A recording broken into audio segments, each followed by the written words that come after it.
Hey guys, kita balik lagi nih. Kayaknya ngebahas Arsenal lagi seru ya. Bukan apa-apa, tapi karena mereka emang lagi tim yang on fire banget sekarang. Tim yang lagi define Premier League musim ini.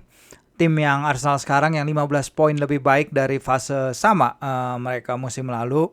Kemarin ya ketika mereka mengalahkan Man United memang itu mereka berhasil menumbangkan satu-satunya tim yang pernah mengalahkan mereka musim ini juga ya. Di pertemuan pertama kan Man United yang menang ya. Jadi kemenangan di sebuah laga yang sangat-sangat menguji mereka, dan gua ngerti kenapa fans Arsenal banyak banget yang pada bangga dengan timnya, langsung pada keluar semua. Memang kejayaan seperti ini memang tanda-tandanya positif ya, dan emang udah lama sebenarnya fans Arsenal menunggu momen seperti ini. Gue tahu banget karena dari dulu adek gue juga fans Arsenal yang luar biasa dari zamannya Henry Pires, bahkan sebelum itu ya dari zaman Bergkamp dan lain-lain, Ian Wright. Nah kalau kita lihat emang ada tanda-tanda tim ini menuju ke arah sana, apalagi Arsenal kini udah punya 50 poin dalam setengah jalan kompetisi. Di era Premier League hanya 4 tim yang pernah mencapai torehan tersebut,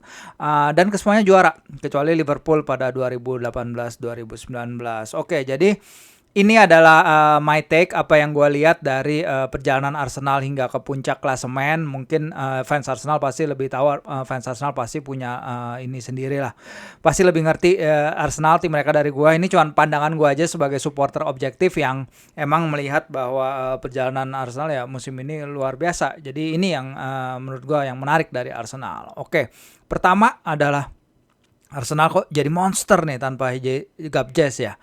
Sebenarnya banyak orang bilang pada awal musim, ya gue juga bilang bahwa pertanyaan terbesar bagi tim Arteta sekarang adalah apa yang bakal terjadi kalau Gabjes cedera di lini depan.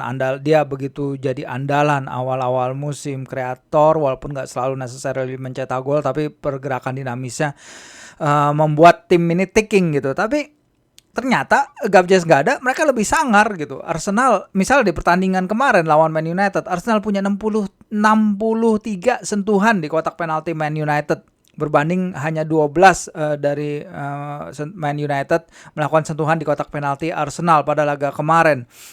Mereka luar biasa banget. Misalnya dalam 5 laga terakhir tanpa Gabjes, mereka mencatatkan 12 gol. Dari angka expected goals hanya 9,25 ya, jadi 12 gol dari expected goals hanya 9,25.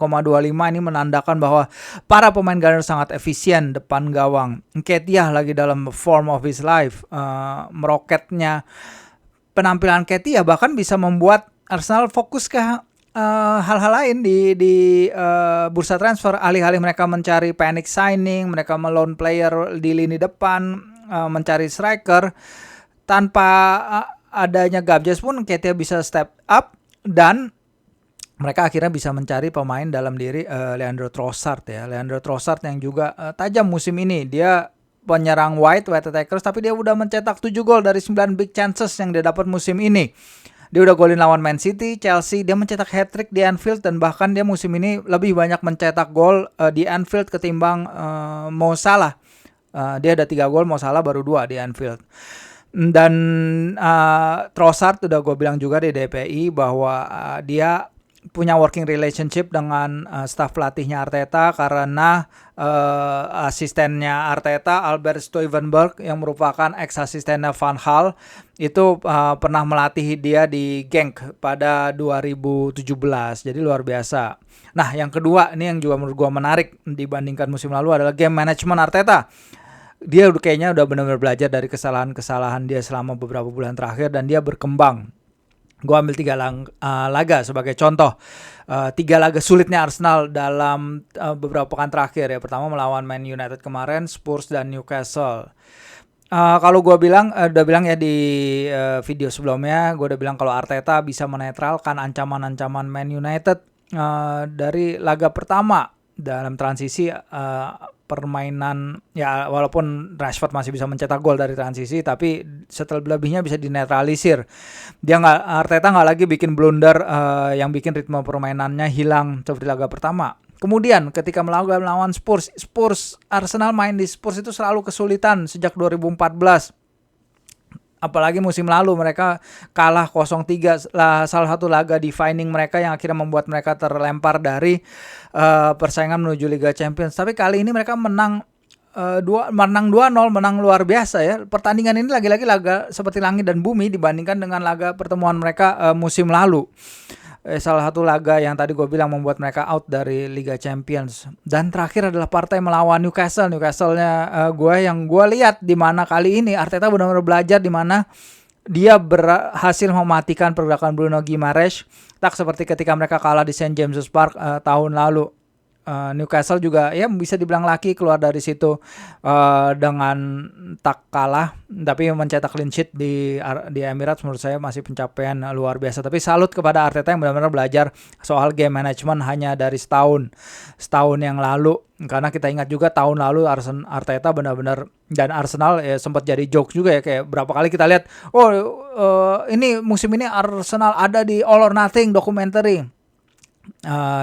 Jadi orang-orang udah pada kayak mau jadi bahan ketawaan, tapi sekarang mereka bangkit dan luar biasa banget. Nah, ini yang ketiga adalah metode kepelatihannya ya Arteta ya. Jadi di Twitter ada thread nih soal bagaimana Arteta dan timnya mengambil filosofi dari basket untuk melengkapi taktik dan mentalitas tim. Ini keren banget, gue suka banget pelatih yang belajar dari olahraga lain dan adapt kepada situasi di sepak bola.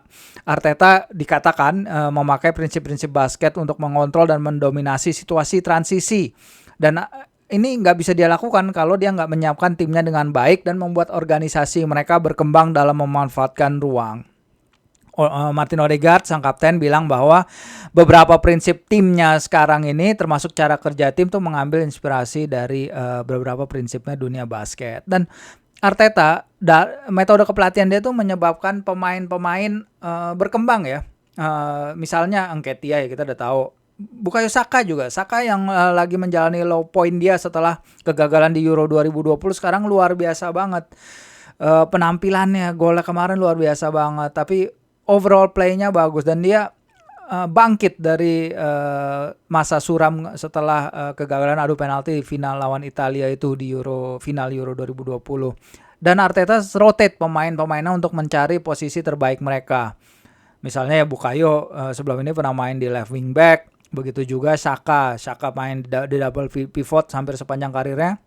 Sekarang dimajuin ke depan. Tomiyasu pernah mainin di kiri ataupun kanan ataupun tengah. Zinchenko main sebagai extra pivot di tengah untuk link up play. Jadi nggak hanya berperan sebagai pemain back kiri, tapi juga sebagai link up play. Paling banyak sentuhan di pertandingan melawan Man United kemarin, luar biasa sekali. Ben White kita tahu dia back tengah, tapi sama Arteta dijadiin back kanan. He's so good dalam mengidentifikasi potensi-potensi pemain yang ada ini. Kemudian yang keempat, Martin Odegaard. Dia memenuhi potensinya sih kayaknya. He's on a good track ya. Jadi ketika Martin Odegaard gabung ke Real Madrid saat masih remaja ya, gue jamin gak ada yang nyangka dia bakal bersinarnya bersama Arsenal menjadi calon kapten yang akan mengangkat trofi Premier League. Dalam perjalanan lah menuju title charge di Arsenal ini, dia bagus banget, dia tenang, dia compose di tengah lapangan, dia number 10 yang bisa melakukan sirkulasi bola dengan sangat baik, tapi dia juga punya ability untuk break the lines ya dengan operan-operannya, passing yang killer passnya. Gol karena dia memberi umpan kepada Gabriel Martinelli untuk mencetak gol ke gawang Spurs tuh keren banget bolanya. Dia juga akurat dan lethal dengan tembakan-tembakan jarak jauhnya. 8 gol, top scorer mereka di liga, plus dia mencetak 5 assist juga. Artinya dia berkontribusi terhadap 13 dari 45 gol Arsenal di Premier League. Itu hampir sepertiganya. Luar biasa kontribusi sang kapten. Dan kelima, backline jadi fondasi kebangkitan. Nah ini nih, ini dia juga belajar dari dari Pep Guardiola pasti, karena Pep Guardiola menghabiskan ratusan juta pound untuk membeli back selama dia menukangi City.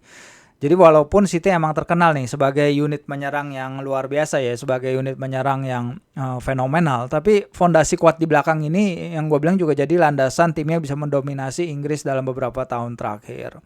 Tadi kita udah bahas musim di mana Liverpool gagal juara, walaupun udah ngambil 50 poin dari 19 laga. Itu disebabkan juga oleh karena andil backnya Pep. Kalau kita ingat, clearance of the line-nya John Stones menjadi momen penting pada laga di Etihad ya pada tahun baru, kayaknya tahun baru 2019 kalau nggak salah bulan Maret ya gitu ya kalau nggak salah ya. City menang 2-1 dan akhirnya mengejar ketertinggalan 4 poin ketika itu. Hanya tertinggal 4 poin ketika itu dari Liverpool sebelum akhirnya mengejar dan menyalip The Reds.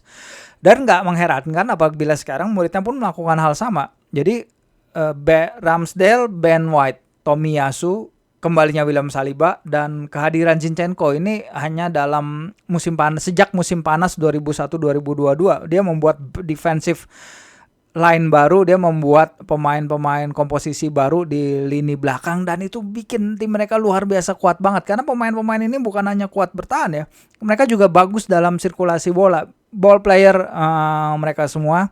Dan kehadiran Zinchenko dengan 4 gelar Premier League-nya benar-benar menambah ketenangan, membuat transisi Arsenal lebih bagus dari belakang ke depan. Dan Ramsdale dengan penyelamatannya, karena gue pakai di FPL nih waktu Arsenal main ke Spurs, Arsenal selalu kalah di Spurs ya, nggak pernah menang lah, maksudnya jarang menang sejak 2014, nggak pernah menang bahkan sejak 2014.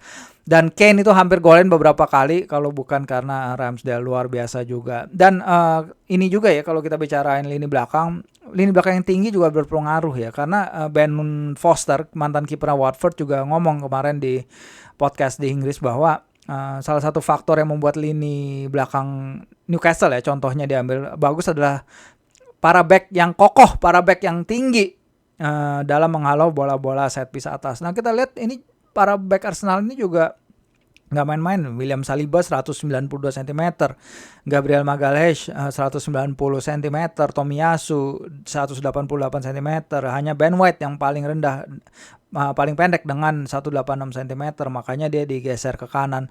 That big unit yang bisa menangkal serangan-serangan udara itu ya sangat diperlukan juga di Premier League dan jadi fondasi yang sangat-sangat kokoh bagi Arsenal musim ini. Oke, itu aja take gue terkait Arsenal musim ini. Kalian pasti punya take lain, ayolah, gue pengen dengar apa yang membuat Arsenal begitu hebat musim ini. Transfer bisa juga, soal pelatih dan lain-lain, atau mungkin pesaingnya yang lagi nggak maksimal.